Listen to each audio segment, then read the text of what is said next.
ذوالحجہ کے مہینے کے پہلے جو 10 دن ہیں اللہ کے ہاں ان کی بہت قدر و قیمت ہے۔ والفجر ولیال عشر، قرآن مجید میں ان 10 راتوں کی اللہ رب العزت نے قسم بھی کھائی ہے، اتنی برکت والی راتیں ہیں۔ بلکہ حدیث کے اندر یہ بات آتی ہے، نبی علیہ السلام نے ارشاد فرمایا، یہ جو آیت ہے نا والفجر ولیال عشر، قسم ہے فجر کی اور 10 راتوں کی، یعنی ذوالحجہ کی 10 راتوں کی، اور قسم ہے طاق یعنی عرفہ کے دن کی، اور قسم ہے جفت کی یعنی عید الاضحیٰ کے دن کی۔ 9 ذوالحجہ کے دن کی الگ قسم کھائی، 10 راتوں کی الگ قسم کھائی، اور عید الاضحیٰ کی الگ قسم کھائی قرآن مجید میں۔ تو یہ عظمت والے دن اور راتیں ہیں۔ نبی کریم صلی اللہ علیہ وسلم نے ارشاد فرمایا کہ کوئی دن ایسا نہیں ہے کہ جس میں نیک اعمال اللہ کے یہاں ان ذوالحجہ کے 10 دنوں سے زیادہ محبوب اور پسندیدہ ہوں، یعنی ان دنوں میں خوب عبادت کرنا چاہیے کہ اللہ تعالیٰ کو ان دنوں میں عبادت کرنا پسند ہے۔ یہ عبادت کے دن ہیں، اللہ کو منانے اور راضی کرنے کے دن ہیں۔ صحابہ نے یہ بات سنی، نبی علیہ السلام سے پوچھا، یا رسول اللہ کیا ان دنوں میں عبادت کرنا جہاد سے بھی زیادہ افضل؟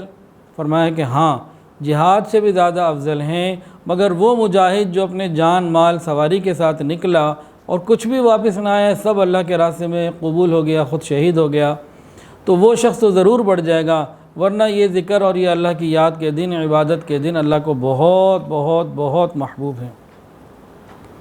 نبی علیہ السلام نے فرمایا کہ کوئی بھی دن اللہ تعالیٰ کو ان دنوں سے زیادہ عبادت کے لیے محبوب نہیں، اور تمہیں چاہیے کہ تم ان دنوں میں، ان 10 دنوں میں تحلیل، تکبیر اور تحمید یعنی لا الہ الا اللہ، الحمدللہ، اللہ اکبر، سبحان اللہ، خوب اللہ رب العزت کا ذکر کیا کرو۔ اللہ رب العزت اس سے بہت خوش ہوتے ہیں۔ بعض صحابہ کے بارے میں آتا ہے کہ ان دنوں میں وہ بازار میں چلتے، بازار میں نکل جاتے اور اللہ اکبر لا الہ الا اللہ واللہ اکبر وللہ الحمد، یہ بازار میں پڑھتے، اونچی آواز سے بھی پڑھتے تاکہ لوگوں کو یاد دہانی ہو جائے۔ ہمیں بھی چاہیے کہ ان 10 دنوں میں خوب اللہ تعالیٰ کی یاد کریں اور خوب کثرت کے ساتھ اللہ کا ذکر کریں۔ ویسے تو کسی ذکر کی خاص تعداد متعین نہیں ہے کہ بھئی کون سا ذکر ان دنوں میں اس تعداد سے کرنا ہے، کثرت کا حکم ہے اور جتنا ہم زیادہ کر سکتے ہوں کریں۔ نیک اعمال کوئی بھی ہوں، ذکر کوئی بھی ہو، تلاوت قرآن ہو، صدقہ و خیرات ہو، معافی مانگنا ہو گناہوں کی، تو یہ سب اعمال بہت خیر کے ہیں اور ان دنوں میں کرنا چاہیے۔ تاہم ایک عمل وہ ان 10 دنوں کے ساتھ تو مقید نہیں، مشروط نہیں، لیکن اگر کوئی کرنا چاہے تو نور علی نور ہو جائے گا، بہت اچھا ہو جائے گا۔ وہ کیا ہے؟ وہ ہے 70,000 مرتبہ کلمہ پڑھنا، لا الہ الا اللہ محمد الرسول اللہ۔ ایک واقعہ سن لیجئے پھر اس کی تفصیل۔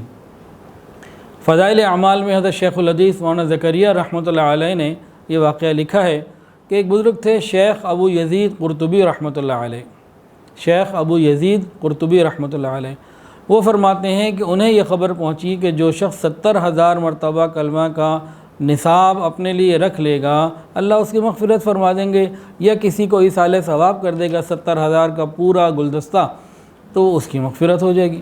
کہتے ہیں کہ ایک میں نے اپنی بیوی کے لیے 70,000 دفعہ پڑھا، اور کئی 70,000 میں نے اپنے لیے رکھ لیے، 70,000 کے کئی سیٹ بنا لیے، نصاب بنا لیے، اپنے لیے رکھ لیے۔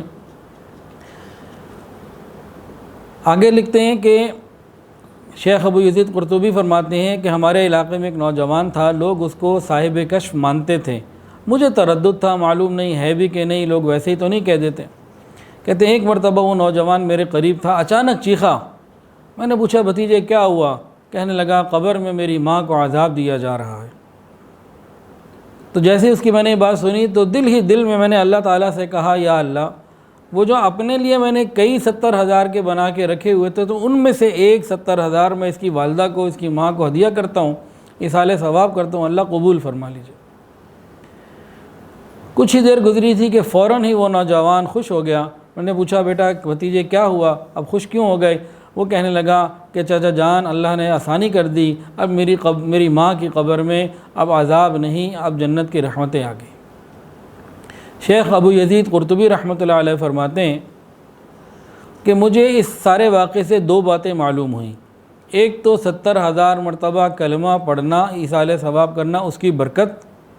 دوسرا اس نوجوان کا صاحب کشف ہو جانا اس کا بھی یقین ہو گیا۔ تو ایک واقعہ ہے، تو ہم ان 10 دنوں میں اگر آسانی کے ساتھ کوئی ترتیب بنا لیں، ہمت کر لیں، تو 70,000 مرتبہ لا الہ الا اللہ محمد الرسول اللہ ہم پڑھ لیں، اپنے لیے بھی پڑھ لیں اور زندگی کی ایک ترتیب بنا لیں۔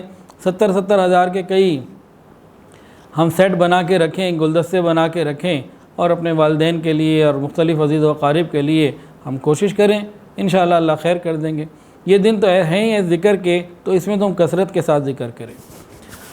ہر نماز کے ساتھ 1000 دفعہ اگر پڑھ لیں تو ترتیب 5000 روز کے ہو جائیں گے، 2000 رات سوتے ہوئے پڑھ لیں، کوئی بھی ترتیب بنا لیں تو آسانی ہو جائے گی انشاءاللہ۔ ٹارگٹ بنا لینے سے تعداد پوری ہو جانا نسبتاً آسان ہے، کھلا چھوڑنے میں بعض دفعہ انسان کو غفلت ہو جاتی ہے۔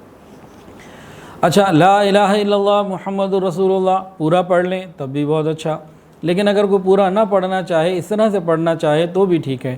لا الہ الا اللہ محمد الرسول اللہ ایک دفعہ پڑھ لیا، اس کے بعد لا الہ الا اللہ لا الہ الا اللہ لا الہ الا اللہ یہ پڑھتا رہے، 20-25 کے بعد 30 کے بعد اندازاً تو دوبارہ پھر ایک مرتبہ پورا پڑھ لے لا الہ الا اللہ محمد الرسول اللہ، پھر لا الہ الا اللہ لا الہ الا اللہ 15-20-25 دفعہ پڑھ لے، 30 دفعہ پڑھ لے، پھر ایک دفعہ پورا پڑھ لے، تو اس طریقے سے بھی تعداد کو پورا کیا جا سکتا ہے۔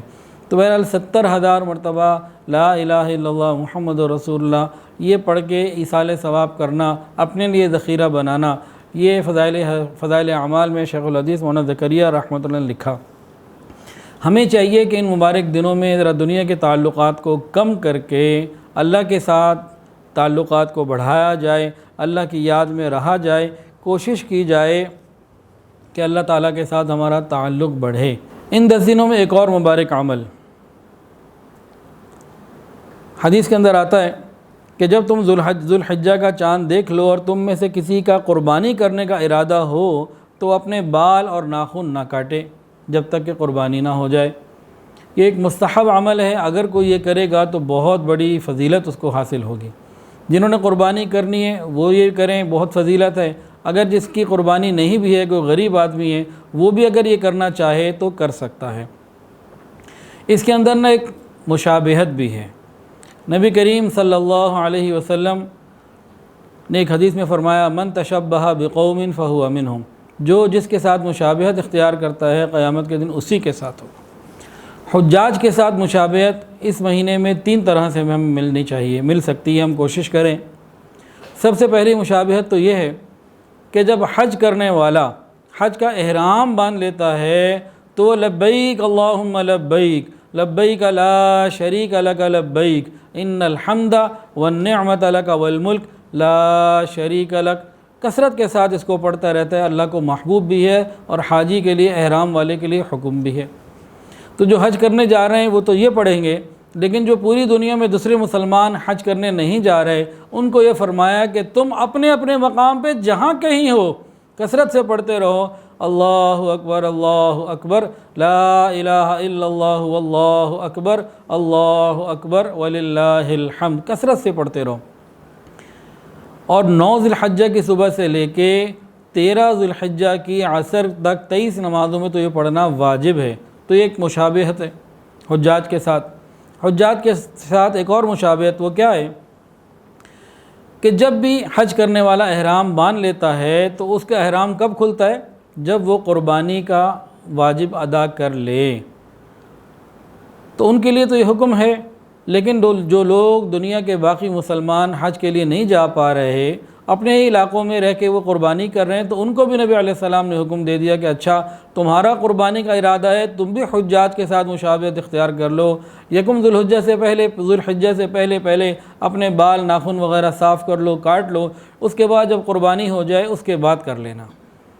پہلے بھی کر سکتے ہیں، لیکن بہرحال ان 10 دنوں کے اندر حکم یہی ہے کہ ہم اس کی احتیاط کریں اور اس فضیلت کو حاصل کریں، مشابہت کو اختیار کریں۔ اللہ تعالیٰ اپنی رحمت سے قبول فرمائیں گے۔ عشرہ ذوالحجہ، یہ جو 10 راتیں ہیں جو آج کل گزر رہی ہیں، چند گزر گئیں چند باقی ہیں، ان راتوں کے بارے میں نبی علیہ السلام نے ارشاد فرمایا کہ یہ راتیں شب قدر کی مانند ہیں۔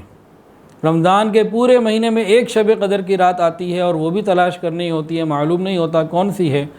یہ تو 10 راتیں بتا دی گئیں کہ شب قدر کی مانند ہیں۔